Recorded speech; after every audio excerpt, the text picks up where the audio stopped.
Prophet Joshua Nla ti fi ọ̀rọ̀ tó lágbára ránṣẹ́ sí gbogbo àwọn olórí ìjọ, àwọn pásítọ̀ ńláńlá, àwọn GO lóríṣiríṣi pé àsìkò àti dákẹ́kọ̀ rèé o.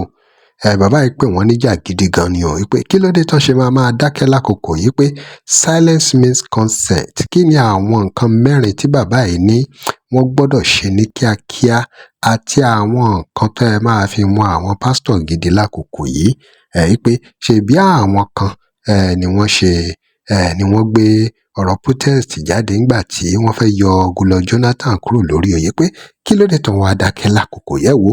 Gbogbo bọ́rọ̀ ṣe lọ gangan ni bàbá yìí tú palẹ̀ nínú fọ́nrán. Kò wá ń ṣe bàbá yìí nìkan o, ọ̀rọ̀ tún ta ba gbogbo àwọn ẹlẹ́sìn mẹ́tẹ̀ẹ̀ta, àwọn mùsùlùmí, àwọn ẹlẹ́sìn ìbílẹ̀, àwọn kìrìsìtẹ́nì tó ń pé Holy Ghost fire, pé gbogbo agbára yẹn ibo ló wà, àsìkò àti lóòrè o. Kí ló ṣẹlẹ̀ gangan? Òòṣà ńlá irúnmọlẹ̀ ló fọ̀rọ̀ balẹ̀ o, ó pe gbogbo wọn níjà. Báwo ló ṣe pè wọ́n jà? Ẹ̀gbọ́n nù fọ́nrán yìí.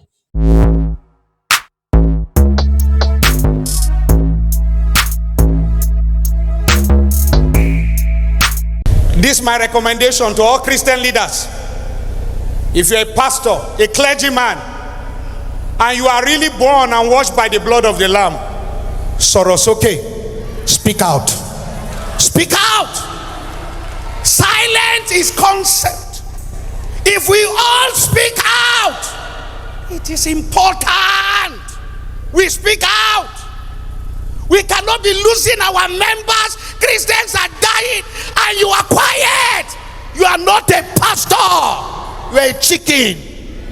Number 2, my recommendation: all Christian leaders who are at the forefront must come together to pressure the government against Christian genocide. All we should come together to pressure the government against Christian genocide. Number 3, all TFM and CAN leaders must speak. We must know your position. If you cannot speak out, resign and leave your position. Let good people that will defend Nigeria come out and speak. PFM and CAN is not a political tool, but a religious organization that should defend Christians. Don't speak with two sides. We want to see where you are standing. And if you can't talk, there's nothing you are doing there as a leader. Resign.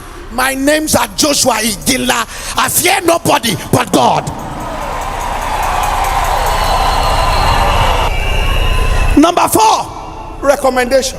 Christians, the Bible even told us that we should sell our clothes and buy sword. It's there in the Bible. It is there in our constitution that you must defend yourself. To be a Christian should not make us defenseless. We must also be all equipped with all security wisdoms, and we must not allow anybody to invade us without we defend. I'm not saying fight, but I say defend. Defend. You can't come to my house, I want to kill my children, and I'm speaking in tongue. I won't speak in tongue. I will defend. Defend. The reason why they can come in and attack us is because we are running and not defending. You are not permitted to come to my territory. If you want to take my life, I have right to defend myself. And it's not a criminal offense if I'm defending myself. It's called self-defense. Thank you, sir. Self-defense is not a sin. You see how I mentioned them from number 1 to number 4. If we get to number 4, we are not seeing anything. The history must repeat itself. What you did to Goodluck Jonathan, we have to do it. How? You religious leaders, you remember when you came out? You came out and protest against Goodluck Jonathan. Not to destroy him, but you wanted a change of government. If from number 1 to number 4 is not attained to, we can't sit down. Prayer will not solve this thing. It's not. We have been praying. Am I calling for an attack on the government? No. We have right to civil protest judiciously. We need to pressure this government to understand that the life of one Christian is important. I'm not speaking with two sides of my mouth. You want to arrest me, you arrest me. I will speak.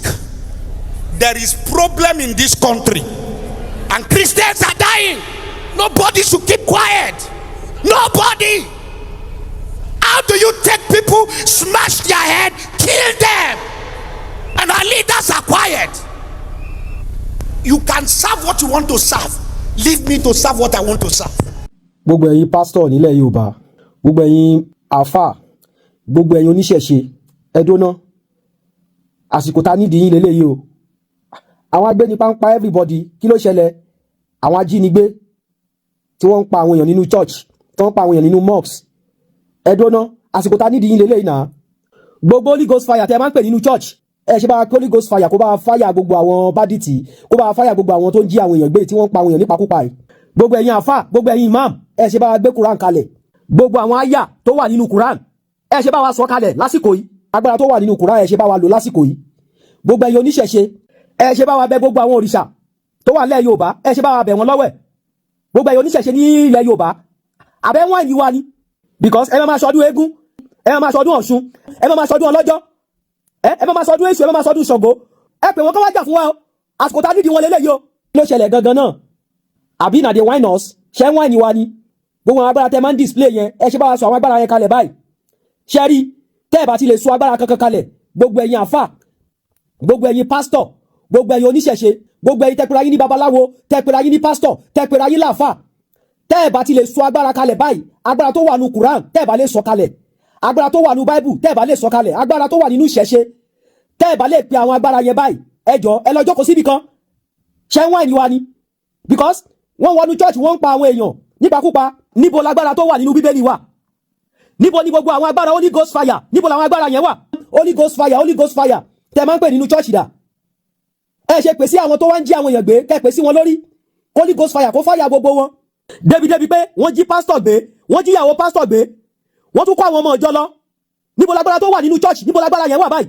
Gbogbo àwọn agbára tẹ́ máa ń display nínú church, níbo làwọn agbára yẹn wà báyìí? Why tẹ́ máa lo àwọn agbára yẹn báyìí? Débi pé wọ́n ń pa imam, wọ́n ń pa àfà, wọ́n ń pa àwọn muslim. Why tẹ́ bá wa lo agbára tó wà nínú Quran? Why tẹ́ sọ Quran kalẹ̀ fún wọn sìn? Gbogbo ẹ̀yin oníṣẹ̀ṣe náà, gbogbo àwọn agbára baba ńlá wa, níbo lẹ kó wọn sí?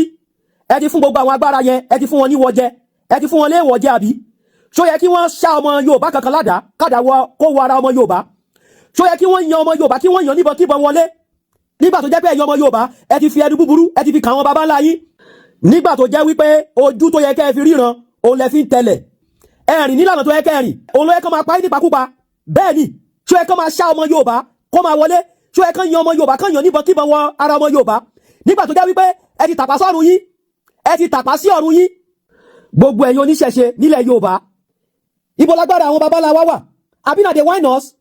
Ṣé rí tẹ́ bá ti lè ṣó gbogbo àwọn agbára yìí, tẹ́ jẹ́wọ́ àwọn agbára yìí fún wa, tẹ́ àríṣẹ́ wọn, ẹ jọ̀ọ́ àfẹ́ rí lórí ayélujára kankan mọ́. Àfẹ́ rí ká máa ṣó babaláwo kan, kẹ́ máa ṣó àfáà kan, kẹ́ máa ṣó pastor kan fún wa mọ́. Okay, gbogbo wa máa wise, a máa tó gbọ́n. Ó dàbí pé ó ti ń yé wa. Ó dàbí pé everybody máa gbàdúrà nínú ilé ẹ̀gán sìn ni. A ti understand yín báyìí, ó ti ń yé wa. We don't dey understand. ọ̀rọ̀ rẹ o ẹ̀yin èèyàn wa kí lẹ rí sí gbogbo nǹkan tárákùnrin yìí sọ, ṣó parọ́ ni àbí òótọ́ ló ń sọ? Àbí gbogbo àwọn ẹ̀sìn mẹ́tẹ̀ẹ̀ta náà ló máa ń sọ pé àwọn lágbára agbára yẹn dà? Àwọn tó ń gbégún, àwọn onífá, àwọn oníkùránì, àwọn tí wọ́n ń ṣe gbogbo ẹ̀ ní ẹ̀sìn mùsùlùmí, àwọn kìrìsìtẹ́nì náà, gbogbo wọn pátá, gbogbo àwọn àfá, àwọn pásítọ̀, àwọn babaláwo, gbogbo náà làwọn lágbára. Kí ló dé tí wọ́n lè lo agbára yẹn lákòókò yìí láti gba àwọn ọmọ Yorùbá lọ́wọ́ àwọn agbénipa Fúlàní? Báwo ló ṣe jẹ́ gangan ẹ̀yin èèyàn wa? Òun lẹ ti gbọ́ yẹn ẹ dá sí. Kí lè ròyìn? Ẹ drop comment and remember to like, share and follow us. Thanks for watching. Àlọ́ fún ìgbòlówó ọjà pé WhatsApp number page yìí. Tẹ́ ẹ bá lè rí àmì ṣe, gbogbo ogun tó lóhùn ní gbọ́ tó lóhùn ní gbà lórí ayé yín, iná agbára Ọlọ́run máa jó dànù. Kí lè nǹkan tẹ́ ń là kọjá tó dàbí pé ẹ ti wá ọ̀nà àbáyọ ṣùgbọ́n tí ẹ ti rí ọ̀nà àbáyọ? Ẹ ti pàdé wòlíì yín ló fà, ṣùgbọ́n arán mi sí ọ lónìí dádì, arán mi sí ọ lónìí mọ́mì. Olúwa lòun fẹ́ ṣe nǹkan ńlá nínú ayé yín. Olúwa sọ wípé gbogbo tẹ́ ń là kọjá yín òun fẹ́ fi òpin sí.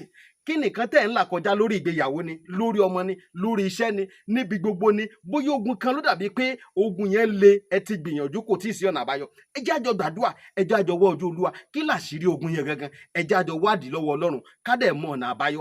ẹ̀rọ ìbánisọ̀rọ̀ tẹ́ fi pè mí fún àdúrà àti ọ̀nà àbáyọ òun náà ni +234 70 25 47 5427 +234 70 25 47 5427. bẹ́ẹ̀ ṣe ń pè mí fún àdúrà lórúkọ Jésù ẹ máa rí ìyanu,